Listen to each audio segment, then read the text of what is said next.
એક ભરે રે જોબનિયામાં બેઠા લાડકડી દાદાએ હસીને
કવિ સુંદર મજાની કલ્પના કરે છે કે 21 વર્ષની દીકરી જ્યારે બાળપણ ત્યજી શૈશવાવસ્થા ત્યજી અને યુવતી બને ત્યારે દાદા સમજે એના મનની વાત અને પૂછે કે કેમ બેટા કઈ માંદી છે, તાવ આવે છે, કોઈ પ્રકારનો તને દુઃખ છે? ત્યારે હસી અને દીકરી શું જવાબ આપે છે સાંભળજો.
દાદા જોજો ઊંચો વર ન જોશો, ઊંચો તો નીતિ નેવા ભાગશે. તો કે બેટા કેવો નાનકડો નીચો તારાથી થોડી એકમાં નાનો ગોત. તો કે છે કે નાના નાનો પણ નહીં, નાનો તો નિત્ય ઠેરે આવશે. તો વળી દાદા પૂછે છે સ્નેહવશ કે તો બેટા ઊંચો નહીં નીચો નહીં તો કેવો શોધું?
પૂછે છે કે નીચો નથી જોઈતો ને, ઊંચો પણ નથી જોઈતો, તો તને સુંદર મજાનો ગોરો રૂપાળો વાનો એવો વરરાજો પરણાવ.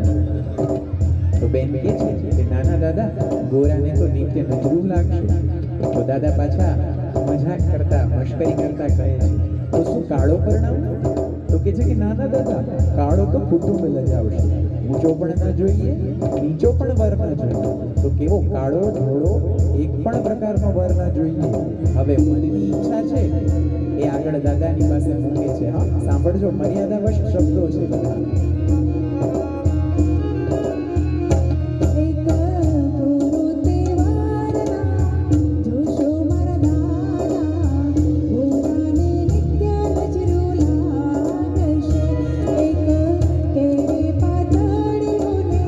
મુખડી શામળ